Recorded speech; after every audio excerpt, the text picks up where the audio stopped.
episode of Breaking News Bears. I'm the host, Evan Davis, and I'm joined with Mario Russo and Mateo Ruiz. We have started a new baseball podcast, and to open up the first episode, we are going to be talking about the top remaining MLB free agents and also give our thoughts on some potential trades. The lockout's currently still going on. It's reported that the players and owners will finally be meeting in person for the first time in, I believe, next week. And for the first time since the offseason, it's looking like the MLB regular season is going to be postponed at least a month, just the way things are going right now. But just introduce yourselves, gentlemen. How are we doing? I'm good. Just to start off, I'm Mario Russo. You probably know me from the Leafs Line podcast. If you see me from there, I do a bunch of writing down in Toronto for a bunch of newspapers down there. You might have seen my work around town. I'm a big baseball guy, as you can see. Phillies fan, unfortunately. They've been struggling for the past couple of years, but big Phillies fan, big Bryce Harper guy. That probably won't be going to the public approval. A lot of people dislike Bryce Harper.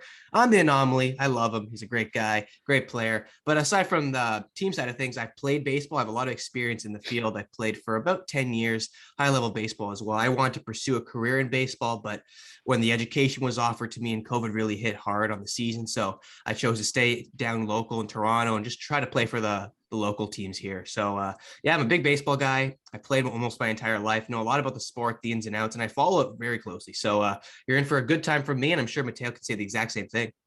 Yeah, no, my name is Mateo. I am obviously a homegrown Canadian Blue Jays fan over there, as you can probably see in the corner. I got the jersey up. But yeah, no, big Jays fan. Also a baseball player. Baseball is probably my main sport. You won't recognize me from the Leafs Line podcast because I don't know anything about hockey, but that's not why we're here. We're here for baseball. And yeah, I played baseball a lot as a kid. I worked my way up the rep levels. I actually ended up a few years ago, I coached at a Jays care camp, which was a really great experience. So yeah, we got a good group of guys here. We know a lot about baseball, so you're in good hands. Yeah, for sure. And then I forgot to mention, like, I played baseball as well. I'm a LA Dodger fan, being from LA, and a six-time All-Star. No, not a big deal. Just love it, and I love talking about it, and I'm excited to get into it. Yeah, let's Yeah. dive in. All right. Yeah. So the first guy that we got is the big name, Freddie Freeman, that's still left in free agency. He's rejected 2 deals now from the Atlanta Braves. He turned down a deal during the regular season, and he turned down a deal during the offseason as well, which was of 6 years, around 180 million on both of them. I think the first one was around 5 years for 130. And my prediction is that he gets that 5 years, 130, and goes to the LA Dodgers. And I know I'm going to sound biased here, but it's just he's from California. And I just think coming home, ending his career in LA might be the ideal situation. If you're turning down so many deals from the Atlanta Braves, my hope is kind of shattered that he returns to Atlanta. And it kind of just makes sense for the Dodgers to go attack him. They just lost Max Muncy to the torn UCL. And I'm going to sound like another biased Dodgers fan, but now that I continue to look at that play from that Milwaukee Brewers player, I'm starting to think that that was intentional. When you look at the way that he was running down the line, when you're running down, you got to cut to the right, and he was running straight through the line, and you could see Max Muncy's arm the entire time. It looked like he wanted. I don't know if he looked like he wanted to do it, but you're definitely getting some question marks on that. Mateo, I'll start with you. Where do you see one of the top free agents heading to? Yeah, my answer might be a little bit boring, but I really don't see Freddie Freeman in any other jersey except for a Braves jersey. I think obviously there's some disputes because the Braves and him aren't, at some common ground here. But I think we've seen in the past the last deal that he turned down was 6 for 180. We've seen in the past how important that 7th year is for a lot of big name free agents. They really want that 7th year, and they're willing to relocate pretty much anywhere where they can get that length of a contract. And I think, quite frankly, Atlanta kind of needs to bring him back. He is the Braves franchise, and I think Atlanta would be more than prepared to shell out another, 30 million for an extra year. So I actually have him going back to Atlanta for 7 on 32 a year, which will be a total of 224 million. I think there'll obviously be some shopping around. There'll be some conversations with other teams, but ultimately I don't see him leaving the Braves. What about you, Mario? No, Freddie Freeman, I would love to see him stay in Atlanta Braves uniform. I can't see him in anything else but an Atlanta Braves uniform. I do see where Evan's coming from, and I think if he's going to go anywhere, it's definitely the Los Angeles Dodgers. The one thing I really do want to see from the Dodgers, I know first baseman isn't typically a must need from their group. I do want to see them because we know they're more than capable of going out and grabbing big fish here and there, trading for big assets. In my opinion, the Max Scherzer Trey Turner deal last year was probably one of the biggest deals I've seen in sports because those two players were well established with the Nationals group, terrific talents of their own individual wealth, and they brought them in and they got a bunch of use out of them. So I really want to see the Los Angeles Dodgers from a team standpoint try to keep someone in. I know they got Chris Taylor and they kept him in, but to me, Chris Taylor, and I know he's going to be a lot different in La La Land there. He's portrayed like a superhero. He won them a series against the Cardinals. They all love him down here, but here in Canada, we don't see Chris Taylor as anything, at least for me. I don't see him as anything too special. He was a depth player a couple of years ago, but he has capabilities. No, that's totally fair. I don't know. Keeping him is one thing, but I think if you can keep another big guy down the road, or even this year, like Kenley Jansen, if you have the option to, which I don't know if they did pass the qualifying offer stage, but you have to try to keep a big fish there. But I might see if Freddie Freeman's on the move, it's got to go to Los Angeles, hometown kid. Yeah, I mean, we'll get into Chris Taylor later. I mean, being a Dodgers fan, I think that like getting him, I mean, we can talk about this later, but getting him at 4 years, 60 million is a steal in my opinion. And I'll get into that later, just in terms of future contracts and all that. But the second guy that is a top remaining free agent is Chris Bryant, who was traded at the deadline from Chicago to San Francisco. And he's just a very versatile player. He can play the infield, he can play the outfield, and he can really hit the ball. He hit a lot of home runs in San Francisco, and he was really a cornerstone for the reason why they stole the division from my Dodgers. But I see him leaving San Francisco and actually going to the Philadelphia Phillies to team up with his best friend, Bryce Harper. I think this just makes so much sense for him. The Phillies, I feel like, are knocking on the door. And with the way that the New York Mets approach the offseason, you got to think the Phillies are going to be just as aggressive. I think 5 years, 125 million is totally fair for what Chris Bryant brings to a team. He could play center field. He could play right field. He could play third base. He played a little bit even of first base for the Giants when they were just so depleted. And I'm a huge fan of Chris Bryant. There were reports that he would sometimes even come to LA, but then again, like everyone ends up in a Dodgers graphic, so I couldn't get my hopes up there. But Mario, I'll start with you. You're a Phillies fan. How would you feel about Chris Bryant joining his best friend in Bryce Harper?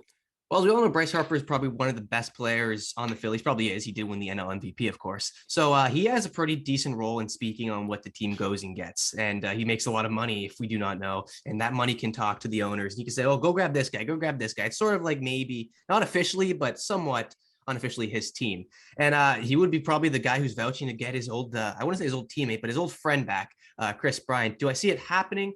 From a Phillies fan, I'd have to say no. There are so many other assets they have to go get, like absolutely go get. Bullpen, they have a ridiculously bad bullpen. 2 years ago in the, I believe it was the shortened condensed season, they had the worst bullpen in one of the worst like years. Historically it was bad, historically right? bad. Yeah, like Well, they ridiculous. they got Corey Knebel. I mean, I know he's not great, but he helped out my team a lot last year. Yeah, no, he's one guy that they had to bring in. I think they need to bring in a bit more. But aside from the Phillies problems, and I know they have a lot, trust me, they do. We're gonna look at Chris Bryant. I think he's gonna land somewhere. And I know you mentioned the Phillies and the Mets. They're trying to make big time splashes. I think the Mets could also still be in on Chris Bryant. I know they're one big splash away. I don't think they're ready to just give up yet. They know what they have to do. They've had a couple tough seasons where they didn't have enough skill to get them over the hump in what appeared to be a pretty easy NL East. And they couldn't ever get over that hump. I think they're still within bringing a big guy back. Chris Bryant is definitely that name value that they want. I think he could definitely make a take in New York. I'm looking at my list here. Any other teams that are suitable?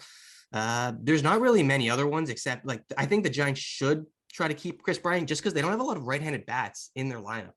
If you look at the top of the line, we got Yastrzemski there and so many other players. Yastrzemski is probably one of the bigger leaders on that left side, but no, you need some more right bats. If you lose Chris Bryant, you're obviously losing another one, so you're already more in the hole. So I could definitely see him going to the Mets. If you give me a bit more time, I'll look a little bit more in my notes, but definitely the Mets is the biggest one for me where Chris Bryant could land because they're looking for a big name. outside of San Francisco, if he does end up Yes, of deciding. course. All right, and then yeah, Mateo, where do you see him? Do you see him staying in San Fran, or Yeah, no, I've got him leaving as well, but it's not as long of a journey as yours. where do you? I've got him going up to Seattle. I think it's a pretty Oh wow, interesting conversation right there. I know at the beginning of free agency, they expressed interest in adding an infielder. It was between Bryant and Marcus Semien actually, and obviously they lost out on Semien. Everybody lost out on Semien to that Texas deal, oh, but I don't want to talk about the that's a Rangers. completely other story. But yeah, they now with Seager's retirement too, they've got a hole to fill at third base. And, Bryant's got the versatility to play there. Obviously, there are some question marks. He didn't have the greatest defensive showing at third base in San Francisco, the issue throwing the ball. Mhm. He ended up playing a lot of outfield, a lot of time in the outfield. So he's one of those players that gives you a little bit of versatility, even if you do have to play him at third base majority of the time. But right now, the way their depth chart shakes out, it's like it's got to be like Abraham Toro at third, and then you're moving Ty France to second, and you're kind of scrambling at that point, right? So shoring Yeah, yourself up and adding that third baseman. They're 25th right now in payroll for a team that is, they see themselves as right on the brink of competing, obviously going yeah, after a big acquisition in Robbie Ray as well. yeah, for Right. sure. So Yeah, I think you can justify spending the money. I have him going to Seattle for 5 years on 125, which puts him at 25 a year. And, with the Astros potentially losing Carlos Correa, maybe getting a little weaker, something's opening up in that division. It's definitely going to be a lot tighter next year. And yeah, he's a, Nevada guy, right? So stays on the West Coast and, stays close to home. yeah, I for think it makes sure. a little bit of sense. Yeah, for sure. And I mean, like, we already know Carlos Correa is leaving Houston. He's made it abundantly clear that he wants a new home. Uh, the third guy is, it's a very interesting story. It's Trevor Story of the Colorado Rockies. He wanted to get traded at the deadline. There were no teams that were really interested with him. He didn't re-sign, but I also just think that Colorado was asking for the house because they knew Trevor Story's gone. He's an interesting one with me because he didn't have a great first half to the season. It wasn't anything that was really wanting probably teams to go after him, just because it wasn't anything that it's like this is worth what the Colorado Rockies are asking for. But anyway, my prediction is that he ends up in Cleveland with the now called the Guardians. And I just think it makes so much sense for them. They lost Francisco Lindor to the Mets. And I just think it makes all the sense in the world. You need another franchise shortstop. So with that being said, I got him at 6 years, 175 million. Cleveland needs to act now. They have Shane Bieber, who's an absolute stud, and they just need to provide him with some sort of offense there. I mean, they have Jose Ramirez. There was reports of him leaving, but I mean, if you could have an infield of Ramirez and Story, that could really make some noise. Mateo, I'll start with you. Where do you think Trevor Story goes? Yeah, I have to say the Cleveland pick is pretty interesting. I do definitely think they have to pick a direction, and making a move for Story would definitely be picking a direction to try to compete with this core. And I don't have him going to Cleveland. Actually, it's funny we were just talking about the whole Carlos Correa thing, because I actually have him going to Houston and Mhm. becoming Yeah. Carlos Correa's replacement. Yeah. Obviously, we know Story had a bit of a down year last year. It was a very crowded middle infield market in free agency. So I can see him sort of taking a little bit of a bridge deal to rebuild his value. Houston obviously wants a shortstop. They're in a mode where they can compete to win a championship, and they're going to get a very high quality level shortstop. I have him going to Houston for 2 years, $46 million. So Mm. 2 years, Whoa. 22 million a year to try to rebuild that value and then get a massive contract when he's finished there. I Wow, can that's see that. interesting. That's Oh, interesting. it's That's definitely, interesting. I think it's definitely capable. One thing, if he goes to Houston, and he would, I don't think Carlos Correa is signing back with Houston. No, I think that he's bridge is not going to burned. stay. No, he's not going to stay. So they're absolutely looking for a shortstop. The question was what they would do if they didn't get Trevor Story. You maybe move Bregman to shortstop. I know he played Yeah. shortstop in his LSU days. He's pretty solid there. But you don't really want that. You want to still go and grab a big fish. They're more than capable of containing. They're more capable of getting a bigger guy. And imagine Trevor Story ripping bombs over that short porch in Oh left yeah. field. Oh yeah. That is a gold mine on those tracks. Balls are going to be littered up there. So Yeah. And it's a situation that makes sense for both teams too, right? 100%. Story gets a chance to, rebuild his value, have a couple good seasons in Houston and get paid. And Houston has a bridge shortstop until they decide what they're going to do. It's And a they still win. get to It's a compete. win-win. It's definitely a win-win. And Trevor Story, this is probably the best spot he could be with Houston, just because they have a championship chance, deep playoff run chance. They're going to be a solid team in the division. I would assume so, unless all hell breaks loose. But no, he could definitely take advantage on the career-wise splits where he's mashing home runs and all that kind of stuff. Definitely a win-win for both sides. I thought the value when he said it was a bit low, but I'm like, man, this can really work. There's just so much value you can get off of Trevor Story's part of things. And the Houston Astros side of things. But if I were to say one team for me, and it was going to be the Houston Astros, so you really took that one off the board from me. But the other team that I had, and I don't know if this one does come to a surprise to you, but the Tampa Bay Rays, they're a third baseman to replace Yandy Diaz. Now, he's not he hasn't really panned out the power bat that they all thought he would. And the only thing that's really holding me back from seeing the Tampa Bay Rays acquire a guy like Trevor Story is because they don't ever make any big splashes in the offseason at the deadline. They don't really hand out money unless to the young guys like Wander Franco, who knows if that deal is ever going to look out to a steal, because right now it's a little shallow. But Wait, can Story play third? Story can play third as well. I think he has in the past briefly. Oh, okay. I thought he Yeah. was just I only see him as a shortstop, so that's why. No, yeah, he's a quite versatile player, which again just boosts his value as well. But no, you could definitely put him at third base. The Tampa Bay Rays, they got the starting pitching. It's really unfortunate that Tyler Glasnow had to suffer that Tommy John injury last season. He's going to be out for, I would say, the majority of this season. A lot of people that I know. Season. Yeah, probably a lot of people that I know, they takes about 1 to 2 years to come back from that injury. So that's a big blow for them. But the pitching is more than adequate on pulling their own weight. They got a lot of young guys, a lot of unknown guys too, which we saw in their long postseason run a couple years ago against the Dodgers, where they lost in that World Series. But no, the pitching's there. Defense is there for the most part. Hitting is not something that they struggle on, but they can really usually get by. They could put him up on a team.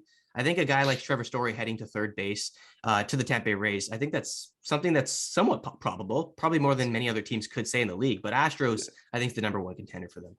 It's very interesting with the potential for a new stadium to come too. And you bring in a big draw like Trevor Story, you're trying to keep the team in Tampa Bay, right? So you gotta make fans come to the games, and that'll definitely bring them out.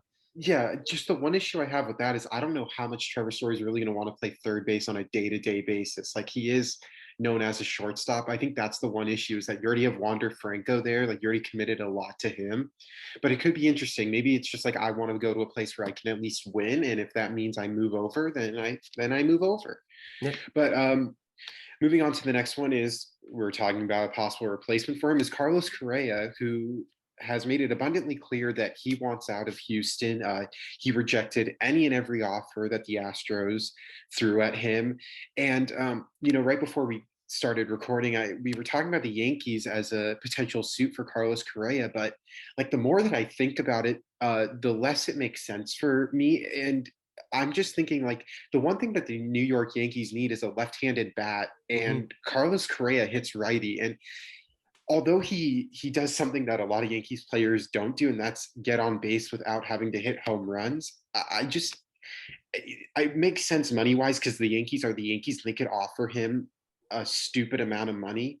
And so I'll just say, I have him 7 years, $250 million with the Yankees. I don't think it addresses a need offensively, but defensively, shortstop was probably their worst position in terms of the infield. There were a lot of errors from that shortstop side. They couldn't find anyone to replace Derek Jeter, which is very hard to, but defensively, that position is just horrible for them. And Carlos Correa is probably one of the best defensive shortstops and offensive shortstops in the MLB. So 7 years, $250 million. Mario, what about you, buddy?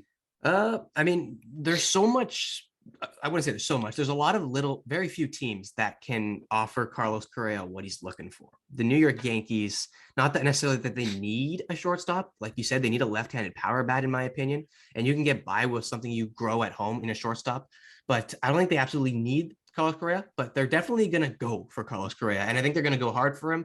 And I think they're going to go so hard that they're going to maybe overpay, and they're going to get him. I don't see Carlos Correa going anywhere except for one team that I don't even see it happening, because it's a pretty big long shot. And I don't see this team taking Carlos Correa for the price tag that he's asking for, but they need a shortstop, and that's in St. Louis Cardinals. Paul DeJong. Ooh. I don't listen. It's a lot of things because he's asking for a lot of money, and they got a lot of money tied to Paul Goldschmidt. They got a lot of money tied to Nolan Arenado. You don't have the capital to go not waste it, but go spend it all on Carlos Correa, and that's your offseason hero. He would do wonders for that team. Don't get me wrong, but maybe a guy like Josh Harrison you could bring in, maybe for a lot cheaper. Jed Lowry remains a suitable target for the Cardinals. Maybe you reunite Story with Arenado at shortstop. Who knows? But no, if they're a team that's Paul DeJong has not been getting it done for them on the offensive side of things for quite some time now.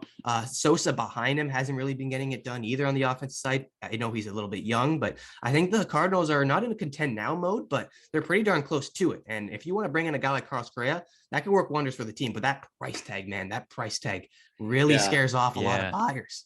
Yeah, I actually thought you were going to say the Dodgers when you were saying a team that doesn't make sense. Of course you thought I was going to say the Dodgers.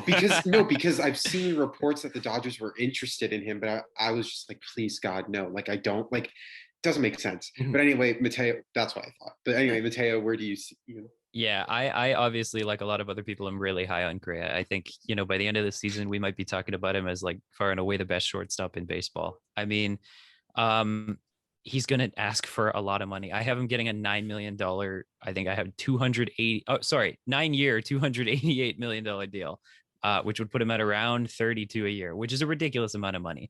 But I also have him going to New York just because I can't think of another team that has like the capital to make an offer like that. But it addresses a lot of New York's needs. Again, it's not a lefty bat, but it shores up that shortstop position. Like Gio Urshela just does not cut it there. As somebody who has to watch that defense 19 times a year, you watch the range there. Gio's a great defender at third base, but the range just doesn't work at short. And you've got your Torres, and you've got the LeMahieu experiment that they had going on there, and it couldn't find anybody that worked. So yeah, I mean, adding an infielder means you kind of have to decide what's going on with Andujar, because then your outfield's already crowded as is. And I think it might be time to give up on him, even though he hasn't really been given a fair shot. I will say, though, that this might be my least confident pick, just because Correa is kind of a wild card. Like, you've heard all this stuff about, like, he's teasing all this stuff about Chicago and the Cubs and all this stuff. And it's like, that's out of nowhere, because why would the Cubs want Carlos Correa? But if you think about it, it's a piece that, will bring people out to Wrigley Field, and then in a couple of years they can ship him off for a lot of value. So it's kind of like the same, in the same vein of signing a Marcus Stroman. It's a guy that attracts fans and builds revenue, and then we'll have some value in a trade later on. And I want to before we go back to like whoever we're talking about next, I just want to say one thing about the destination on where Carlos Correa is going towards. Did you see earlier in the offseason, I think this was before the lockout, Detroit Tigers were trying to take a run at him? Yeah, honestly, he rejected them. I would assume he rejected it, but like that's popularity thing, man. I thought Detroit was a really good fit for him, but obviously now going after Baez with that, there's no need anymore, right? But I thought Detroit would have been a very good fit for Carlos Correa. I thought, like we could get into it. I thought Javi Baez got a little overpaid. I'm not as high on. I think Detroit got him more for name value, because if you look at him, that dude strikes out like crazy. But anyway, moving on to the next guy, I kind of want to just jump over a few real quick, and I want to go. Actually, no, never mind. We'll continue on. Nick Castellanos of the Cincinnati Reds. I mean, that guy. I think he gets all this hate because he's just very vocal, obviously, about the commissioner of baseball. But I mean, deep down, he's a really good baseball player. And when we were talking about Chris Bryant potentially leaving, that's where I see the San Francisco Giants coming in and grabbing Nick Castellanos on a 4-year, $75 million deal. I'm not really high on the Giants outfield. I think that was kind of just a Cinderella year with Lamont Wade Jr. I think Mike Yastrzemski definitely has the potential, but I seriously think he's going to die down a lot. I just think it was like everyone clicking at the right time. And obviously, get into this later, I think that's why Kevin Gausman left. When you look at the 5-year plan of the Giants and the 5-year plan of the Blue Jays, obviously the Blue Jays looks more intriguing. And I just think they need another bat, and Nick Castellanos can really hit, and I think he could really knock some into McCovey Cove. I think it would just be great for him, and I'm kind of worried that they get him, because it just means another bat that I have to worry about when we play them every time. But Mario, where do you see Castellanos landing? It seems like he does want kind of a new change of scenery. Cincinnati just really isn't it anymore. And I mean, you said the Giants. I have a very big soft spot for the Giants, and I really hope I don't see them go down that spell again where they're just another mediocre 500 team. Last year, I personally did believe at the beginning of the year, April, May, and then turned to June, I'm like, man, this team can make some noise. And unfortunately, they didn't get to that point. The Dodgers really took that one away from them. But no, I think they had the pieces last year that just all came together at once. Everything worked well. I don't think they can reproduce that again. That being said, they're going to need some more offensive strength on the right side, like I mentioned earlier, and they're going to want to get a bit more outfielder depth as well. And I won't just say depth, but a starter who can play there for almost the entire season. A guy like Nick Castellanos does suit that role. He's a right-handed bat, like I mentioned, and he's a big power guy. He would work wonders in the San Francisco Giants system. If there's any other team that I could see making a run at him, maybe the Atlanta Braves. They're losing outfielders in Jock Peterson and Eddie Rosario. And I think you just need another power bat. Ronald Acuna Jr. is coming back. I'm not sure if Marcell Ozuna is coming back as well. He had that whole situation with that criminal stuff. I don't think it's going to be the right choice for the Braves to bring him back. So now you're in the hole from another outfielder. So maybe Nick Castellanos heads over to Atlanta. Maybe he wants another, not another ring, but maybe he does want a ring, and he can maybe get it in the Atlanta Braves. So those are the two teams for me. And the outfield market is very hungry. Teams are very hungry to pounce on an outfield. There's a lot of players circulating in that outfield position. Nick Castellanos is one of the biggest fish. I think one of these teams can go and land him. Yeah, for sure. And like you bring up the Braves, I think their whole outfield is free agents except for Ronald Acuna Jr. So funny how that works. I mean, it's just interesting to see. I have some thoughts about where some outfielders are going, but Mateo, where do you think Castellanos lands? Yeah, I think Castellanos' value is very dependent on sort of how these discussions go with the players and the league, because that could spell the end of the pitcher hitting in the National League, to be honest. If we get a universal DH, Nick Castellanos' value goes through the roof. I mean, it's no secret that he is one of the premier hitters in this league. Even in Detroit, he was still a fabulous hitter. It was just the park was screwing him over because it was Comerica is such a large park, and you end up leading the league in doubles for your the first like 4 years of your career, and all of a sudden those all turn into home runs in Cincinnati, and now everybody's paying attention to you. I was really high on Nicholas Castellanos when he first got into Cincinnati. I thought it was a great spot for him with the ballpark, and I think unless we see, like, I'd love to see him in an AL team, but I don't think there's a fit for him there right now. I think most of the teams that are going to be interested are in the National League, but I don't really know if now is the time where I can see him moving. I know he's a little frustrated with the situation in Cincinnati, but I can see him signing up for like another 2 years in Cincinnati and then reevaluating after that. I don't think he's in any rush to, go and play for a team that might actually just be worse than the Reds themselves. Oh, wow. And then Mario, did we get to? I like having a brain fart right now. Did we ask your opinion on Castellanos? Yeah, and I just want to say, one thing, because the universal DH, that is a very big card on the table. If they can agree on that, there's a lot of players. One thing that comes to mind, Jorge Soler. I know he's not very reliable on the defensive end of the ball, but man, that dude, and I played MLB The Show quite enough to know how much his power is articulated through his swing. No, he if the DH rule does come to play, there's going to be a lot of players like Nicholas Castellanos. I'm so glad you brought it up, Mateo, because that is a very interesting lens that we can take for almost every player, specifically outfielders who the corner ones who thrive off the power hitting. So I think the designated hitter rule will play a big role in what these players receive on the money side of things, and definitely where they land. But Nick Castellanos, for me, I said the not the New York Giants. That's a totally different story. Yeah, the San Francisco Giants, who I'm hoping can still keep a good record intact next season. Yeah, for sure. All right, and then just steering ship, Carlos Rodon. Interesting story for him. He had an incredible year this year. I think it was just shadowed by Lance Lynn, but I have him going to the Tampa Bay Rays for 4 years, $75 million as well. I just think it makes total sense there. They just lost Tyler Glasnow. They're still a very great team, and knowing like Tampa Bay Rays, they're always competitive. I think it makes perfect sense for him to be that number 2 starter once Glasnow comes back. But I think he's definitely capable of holding down number 1 role. I don't really see any other teams, maybe even the San Francisco Giants, after losing oh my God, Kevin Gosman to Toronto could be a possibility. I feel like even St. Louis could be a possibility. The Cardinals, they really need starting pitching. There's so many teams that are going to be after Carlos Rodon. I think his market is just very competitive, but yeah, that's my opinion. 4 years, 75 million with Tampa Bay to really solidify that starting rotation. And then yeah. I got him, and I think this team, I don't know, Mateo, you're going to agree with me on this one, but this team needs more starting pitching help than I think almost any other team.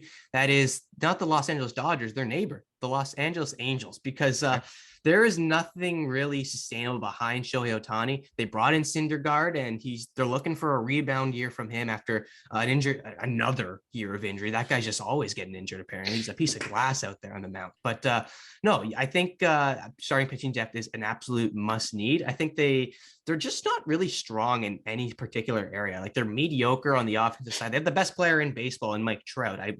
That's a whole argument, but I love Mike Trout. He's a terrific talent in his own rights. And the offensive side of the ball, they're not too great. They're just a mediocre team, I'd say. Defensively, they've had their pretty decent area of blunders. Lots of errors come from them throughout the year. And their relievers, they brought in, I believe, Iglesias. He helps them out a lot in the pen. So many other pieces. Yeah, he's a very good player. So many pieces in the pen. So at least they worked on the bullpen where saving and closing out games with a struggle before, but now it's moved on to the starting pitching behind Shohei Ohtani, who I don't think is going to get a lot of innings because he's now the more versatile player that we know. He's going to hit a lot more. He's going to play in the field a lot more. He's not going to just be pitching that much. So I don't think his innings are going to be limited. I think the Los Angeles Angels must be going after a pitcher, and Carlos Rodon, it would be a terrific second or 1-2 punch with Shohei Ohtani and Carlos Rodon on the bump. Yeah, I didn't even think of that, to be honest with you, because the Angels just have no fans. Like, yeah, that's true. Oh man. Yeah, no, I agree with you. It's an interesting fit in Los Angeles for the Angels, but I have to admit that you've already taken a flyer on Syndergaard, and adding Rodon he's not a sure thing. We've seen a lot of pitchers go that are, pretty much sure things, like what you can expect from them. Rodon is he could kind of go either way. Like, is he going to be able to repeat the success? Is he going to be able to have a comparable year, or is he going to revert to, the Carlos Rodon that we are used to seeing or are used to not seeing? But yeah, going back to what Evan said, I actually have him going to St. Louis. I think there's an interesting situation going on there with the rotation. You've got obviously guys like Wainwright who are getting older. You're going to have a full year of Jack Flaherty next year, which is going to be really great. You added a Steven Matz to shore that depth up. And I think if you can bring in a Carlos Rodon, I have him on 3 years for $50 million. Then you get a really interesting two-headed monster. You've got, the right-handed fireballer with Flaherty, and then you've got a very different look from the left side with Rodon. I mean, obviously there's question marks, so I don't think he's going to get like a massive payday, but it fortifies the rotation with somebody who has the potential to be like a legitimate ace for this team. And I think you've got the defense, and if you can get the pitching, then your run prevention is sorted, and you just have to trust that your bats are gonna carry you to win the division. And yeah, for sure. Oh, sorry to interrupt, Evan. I apologize for keeping on doing this, but the conversation that's Mateo sparking is really nice. I mean, I think they're going to have to, in that division, they're going to have to bring starting pitching to go up against a team like the Milwaukee Brewers, who have that, I believe they have Woodruff there, Corbin Burns, who had a terrific, outstanding season last year. And I believe Freddie Peralta as well as the third starter there. Peralta for that 1-2-3 punch. Is the third head. Yep. Yeah, that's a lethal Oh, it is disgusting. And you can't even go through them. And if you go through them, you go to the bullpen.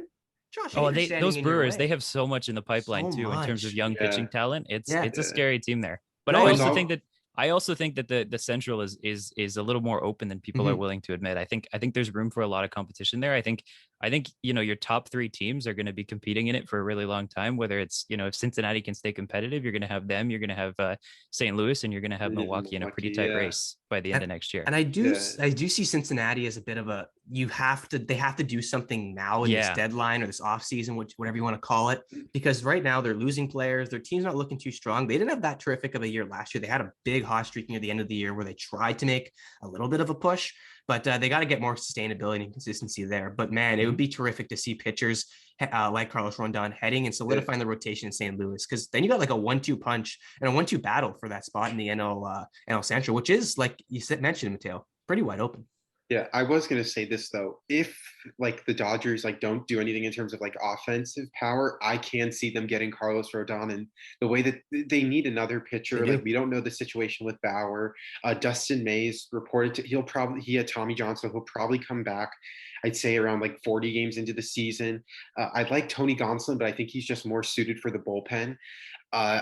Or even like the Dodgers, what they do a lot because their bullpen is just so deep is that they'll give Gonsolin that 3 innings. But I think like having a guy like Carlos Rodon, they lost Scherzer, Kershaw, injury prone right now. Like I think he could make sense in the way that Dodgers develop pitching. I think they could turn colors. I mean, they turned fucking Ross Stripling into an all-star. I think that that's pretty hard to Speaks do. volumes. It's pretty hard to do that. And but anyway, moving on, we have Anthony Rizzo of the Yankees traded. The Cubs traded everyone in the offseason. I'm sorry, not in the offseason, at the deadline. They made it pretty clear to the rest of the league that they're just doing a rebuild stage. I see Anthony Rizzo switching places with one of his best friends and Freddie Freeman and going to the Atlanta Braves on 6 years, 180 million. Uh, I think the whole thing that I've been hearing just with Freeman is that guys who are in the West Coast eventually want to come home. And I just think it makes sense for Freeman in LA, and I think it makes sense for Rizzo to quickly replace him in Atlanta and take the deal that Freddie Freeman continues to reject. I think the Yankees, they have Luke Voigt. I think they really need to keep him. That dude's a powerhouse, and I don't think there's any point in constantly keeping him on the bench or making him a DH. Like he's suited to be the first baseman in New York.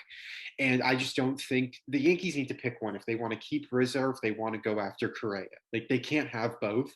So I think they go with Correa just in terms of the need at shortstop, and then the Braves pick up Anthony Rizzo in the offseason. So Yeah, You want to no, start totally. off, Yeah.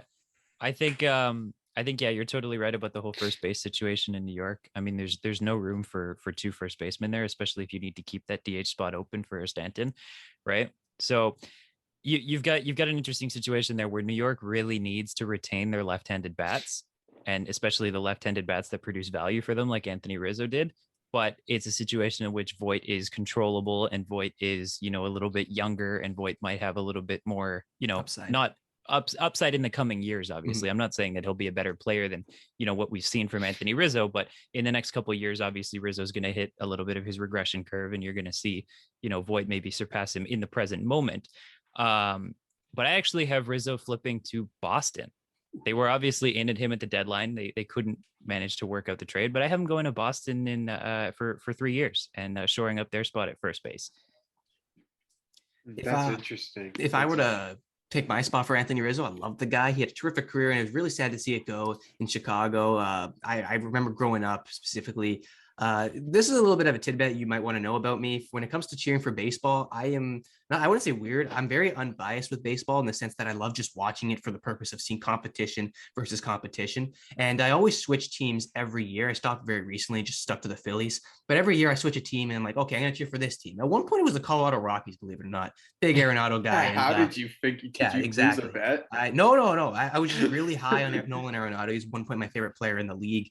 And then I realized, man, and I was really young. Yeah. I'm like, man, this team has nothing else aside from Nolan Arenado. So that was a mistake. But I go for almost not every team, but a lot of different teams every year. Chicago Cubs are one of them, and their wonderful year in 2016 when they won the World Series.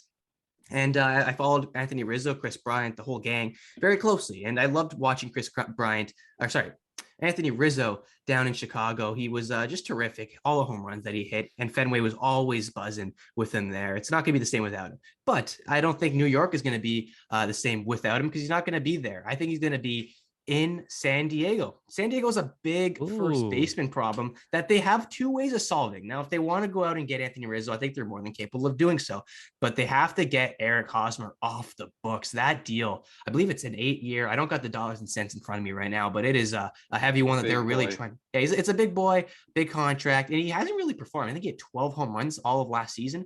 So you're not getting any sort of value from him. I think he has to go, and that opens up that first base position. They can move Jake Cronenworth, I'm pretty sure, to first base, and then maybe they can go and bring in a middle infielder to solidify that lineup. But I can really see them making a run at Anthony Rizzo and trying to keep Cronenworth where he stays. So no, I think first baseman wise, but there's a team that needs him. It would be maybe the Padres, but there's a lot of factors that have to play with that, and that's including getting Hosmer's contract off the books. One of the worst contracts, might add, in the entire MLB. Yeah. Because it is just give a lugging prediction on what's the dollars that Anthony Rizzo gets. I don't have a prediction in front of me. Maybe you just I think could form one, San but Diego. I just think San Diego's a right fit, right. and they're more than capable of forking out some money. I think. Correct me if I'm wrong, but I'm pretty sure that's where it all started for Rizzo too, isn't it? It would be a reunion. Right? So it would be a reunion coming full So circle. San Diego, in their prospect system, had Anthony Rizzo and Trey Turner, and none of them are on the team anymore. You couldn't keep one of them. And remember that they almost got Max Scherzer, and then LA was like, "Oh no, that was tough. That was tough. I remember, dude, man, I'm not even like when I saw that notification they went to the Padres, I was like, "Oh my god, like we are donezo." And then 2 hours later, I'm happy again. But I was just gonna, Mateo. Wanted to talk about what your prediction. I don't think 3 years is what Anthony Rizzo's targeting, just because he's 32 years old, and I think this is his last chance at getting a hefty deal. And it's going to be a lot harder for him to get a new deal at 35 than it is for him to get one at 32. So I think like the 6 years to take him till he's 38, just in terms of security. I think it's just a little harder for him at 35 to get a new deal.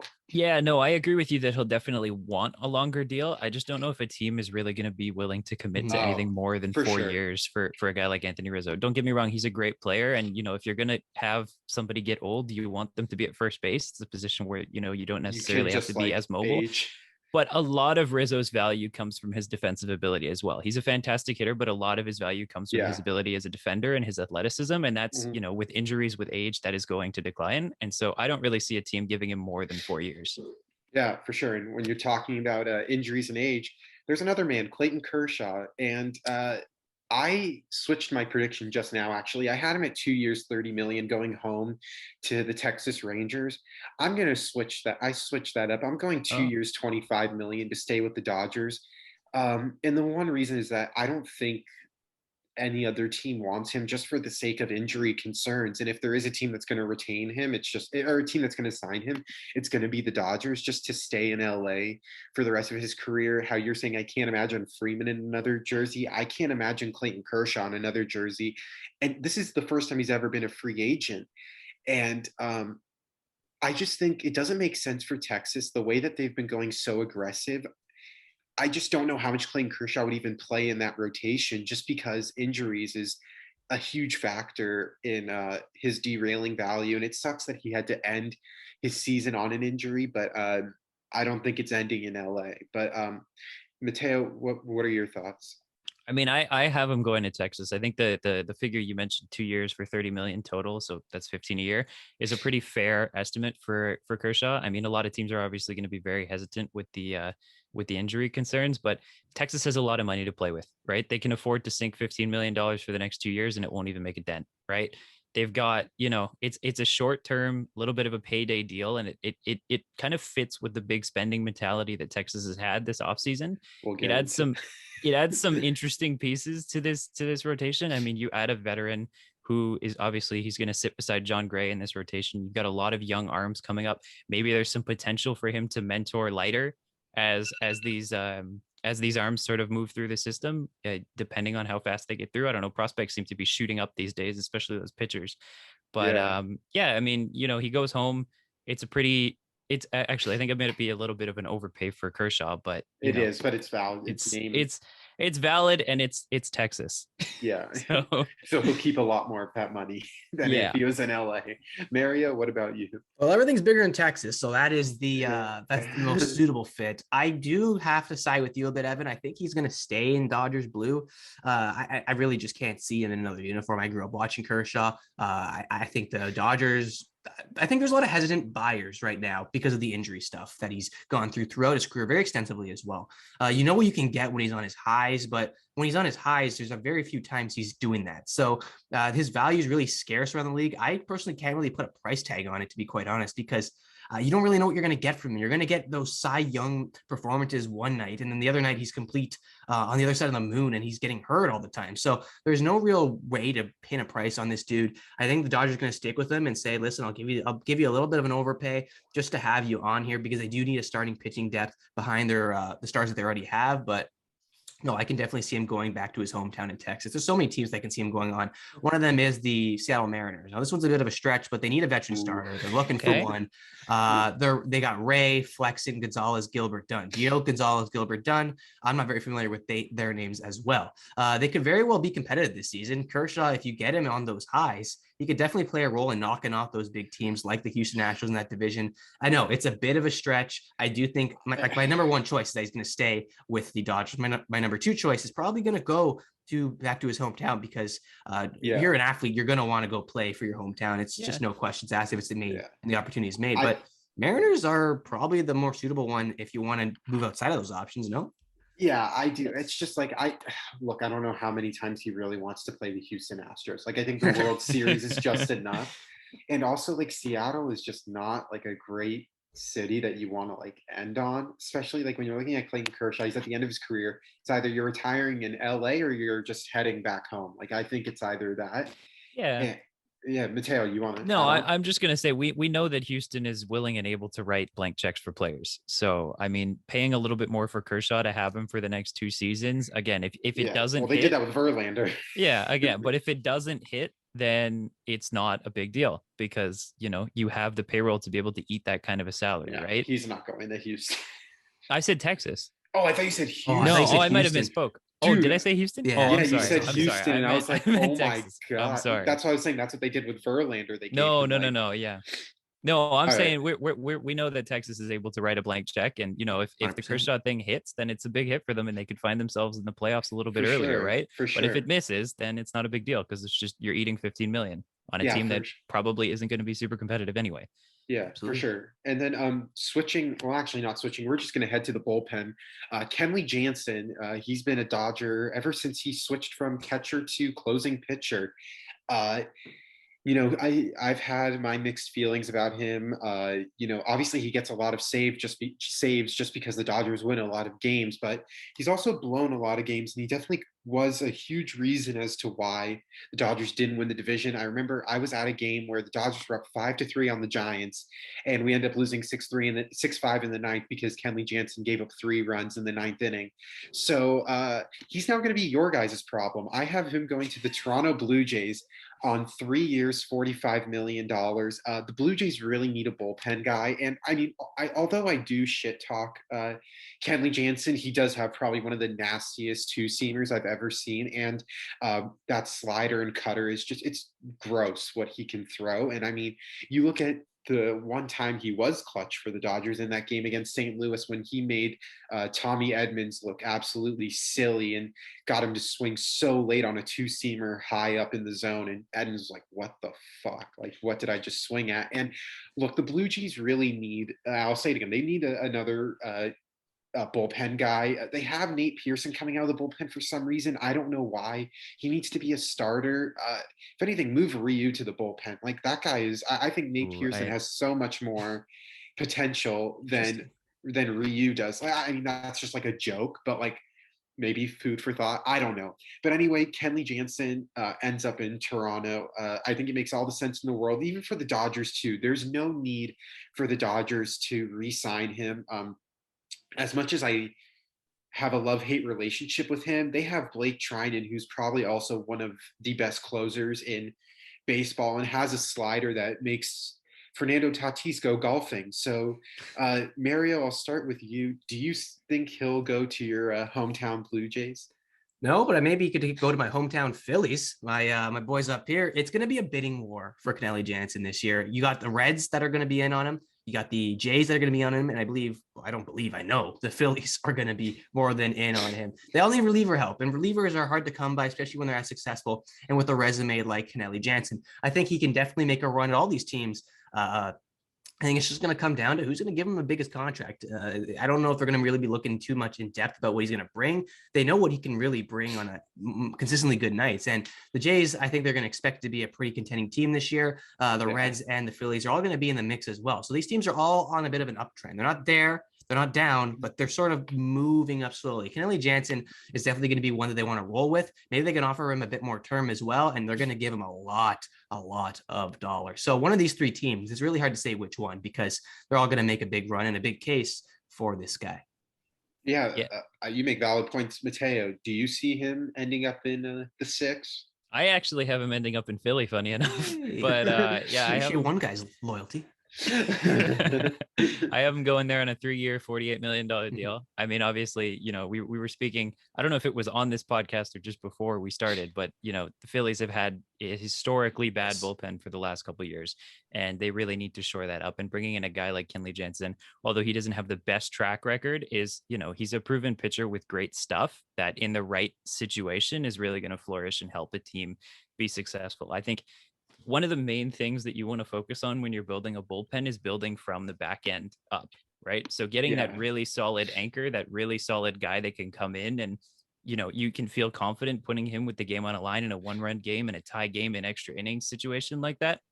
He's really important when you're building a pen and you're adding smaller pieces. If you go the other way, it tends to fall apart because then you're trying to figure out who is my closer, who's going to come in the 8th inning, and you have a lot of these guys that really aren't ready for those roles. So bringing a guy like Kenley Jansen in allows you to sort of, accelerate your bullpen building without having to give up a lot of prospect capital and trade for a guy like Craig Kimbrell to do something like that. So I have him ending up in Philly because I just think it makes a lot of more sense. Like if you're going to start to build a bullpen, you want to start with a solid foundation. Yeah, for sure. And I actually. No, I just want to. Do you want to say something? No, I just wanted to ask Mateo because he's more of he's got a bit of a handle on the Jays standpoint of things. If the Jays fall out of the race and they do not get Kenley Jansen, who would be the number one thing to go with? Because I don't know, do you think they can roll an entire stretch of games? Now, we don't know how much games they're going to play because of the whole situation with the CBA and all that. But do you think they can run with guys like Meza, Merriweather, Romano, and even Kimber, who looked pretty good last year? Is that a combo that they can roll with and close out games quite successfully, more than they typically would? Or do they have to go get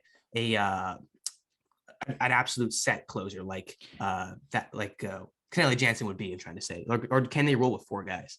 I think obviously you need to add depth, but I think a lot of people, especially like in the international media, like outside of Canada, severely underrate Jordan Romano. Statistically, if you look at it, he was one of the better closers in baseball last year. If we're being like pessimistic, he was a top 10 closer in baseball last year. So the issue wasn't at the base with the Jays. It was, the supporting pieces and the fact that you had to go to a guy like Meza every night. You had to go to a guy like Simber every night if you wanted some value out of him. For sure. I do believe that you're going to get a full year out of Pearson in the bullpen. I think the rotation's just a little bit crowded, barring any injuries. I think your 5th starter, if you don't make a trade, is probably Ross Stripling. And you're going to end up rolling Pearson out of the pen. I don't think you can pull Ryu out of the pen. I think he's making a little too much. Yeah, I think he's making. I think he's making way too much money for that, and the velocity just doesn't play out of the pen. So I would flip Stripling and Nate Pearson. I just think like if you want Nate Pearson to be a starter down the road, the one thing that you can't have happen is him become a bullpen guy for a year and then go to being a starter, because that's just a year setback, and I don't think it's going to work. See, it's funny because we were talking about Milwaukee earlier and how they have sort of their pipeline for pitching. And a lot of times you'll see in Milwaukee how a lot of those guys came up is they came up like a Brandon Woodruff, came up through the bullpen, pitched in the bullpen, pitched in big situations like the Jays have tried to do with Pearson. Obviously, they got him into the playoffs in 2020. It didn't work out against Tampa Bay, but he got some great innings. He got some experience. I think if he can stay healthy, you can probably get a full year out of him in the bullpen. Maybe he's your, like 2-inning guy. Maybe you can give him the 7th and the 8th and then bridge you to Romano, right? If you need to. So I think it'll be a great learning experience for Pearson, a guy who hasn't pitched a ton of innings at the major league level. And this is a great way to, get the workload up and get him some experience without necessarily putting him at risk of another big injury before he's ready to be competitive. As far as the Jays bullpen goes, I think honestly, you've added like a Yimi Garcia. I think if you can go out there and target another free agent like a Michael Givens, who's a guy I've had my eye on for a lot of times, if you can go get solid depth pieces like that, like a Michael Givens, like maybe another lefty out of the pen as well that can eat innings and can give you solid innings and aren't necessarily like these big flashy names, I think your pen will be fine. Yeah, for sure. Yeah, I was just saying, like, I think that could also just be difference of coaching. Like, I could be completely wrong there. I mean, like, if you just look at the success of Milwaukee, like, I completely forgot that Woodruff 2 years ago was pitching out of the bullpen against the Dodgers for Milwaukee, and he has incredible stuff. I kind of do want to veer away from the free agent talk, and I do want to go to the free agents that have signed because there's a lot that have already gotten their bread. Uh, the first one obviously pains me, but I knew this was going to happen. Is Max Scherzer goes to the New York Mets for 3 years, 130 million cojones, and I mean shit. Like I don't even care if that would have been like the worst team in baseball. If someone's paying me 130 million for 3 years, I'll take that in a heartbeat. I wanted to ask you guys though. Obviously, it's just a matter of who pays the most, but do you think that was an overpay for Max Scherzer? Yes. Whoever wants to go first. I mean, like it's I don't know, Mateo, are we on the same page here? Or like, I don't know. It's a lot of money, man, but It's a he's lot of also a money good for pitcher. any player. It's a lot of money for It any is. player. But I mean, Max Scherzer is a guy who has broken the salary record like what, 2-3 times now for starting pitchers. Like Mhm. he sets the trend for salaries not only in baseball but in professional sports. So Max Scherzer is a guy who's used to having the league bend to his whims when it comes to his pocketbook, right? But if you're gonna give up that kind of money, you're going to want a premier pitcher, and you're getting that in Max Scherzer. And I get it. There were some concerns in the playoffs with, his arm felt like he was falling off, but I feel like that also, bullshit. sorry, Evan, but I feel like that might have also been a little bit of mismanagement from Dave Roberts. It was. I know. Um, I, I don't think it's entirely fair to pin that on Scherzer. I don't think he's got like a dead arm or anything like that. So I don't think it was, No, I necessarily a agree. The terrible move way for the Mets. But I think, if you're going to give up that kind of money, you expect a premier pitcher in baseball in return. And Scherzer's going to have to prove a lot to earn that contract. yeah, and for sure. I mean, he's 38 years old. So I mean, even if they could get 2 years out of that deal, I think that was kind of just the ideal. And then the third year is kind of an added bonus if it ends up working out. But Mario, do you have anything else to add to that? Or I think the Mets are getting something. Not that I think. I know they're getting something good out of Max Scherzer. And you bring in a guy like Mateo was saying, that's going to kind of bounce off of his point. You bring a guy for that amount of money, and no player in the MLB is worth that amount of money. But Max Scherzer continues to push and raise the ceiling of his financial stability. And you want a guy with certainty. And Max Scherzer, you're going to pay a guy that amount of money to get certainty. Max Scherzer is the guy that you're going to want to go with. I think out of all the pitchers in the league, he's the one that stands out to me that's going to be the one who earns that kind of money every other sort of years. But no, terrific signing by the Mets. I don't blame them why they didn't go after him. They have the money, the capital, and they have a player at their hands trying to find another team. They're going to pay him, and they're going to get good success out of him. So good signing from the Mets. I can't wait to see if the Mets do anything with him. I don't want to see him waste his time in Flushing because no, I have a bit. Also, I played almost my entire baseball career with these guys, Milton Mets. So big soft spot for the Mets organization just because I wore their jersey for so long. They drafted him. Yeah, exactly. I was picked up from them, and I played a lot of the year with them. So I want to see the Mets do well, just for purpose of name value. For sure. And I like move on to the next Dodger that left us was Corey Seager. Damn. But you know what? He was an absolute. Here's my little soliloquy on Corey Seager. Drafted in the first round, man, and God, did he embrace LA? I mean, won us a World Series. And I think that's why it's just easier for him to leave and also just for Dodger fans to accept the fact that he left. And if you looked at his Instagram picture when he posted that he was going to the Rangers, there was nothing but love from Dodger fans from him. It was very hard to find people that said like, oh, fuck you for leaving. Like, I think everyone was very happy that he got his money, and it was very well deserved. 10 years, $325 million. If you want to put that into perspective of what LA had to pay him in order to keep him, LA would have had to pay $410 million to keep Corey Seager based on the amount of money he's able to make in Texas with the no state taxes. Oh my God. And then I guess we could veer right to the next one is Marcus Semien, who is now his partner in crime. Yep. Holy shit. 7 years, 175 million. They have both of those guys locked up for the rest of their career until they're 37 years old. And oh my God, like that's just in a crazy amount of money.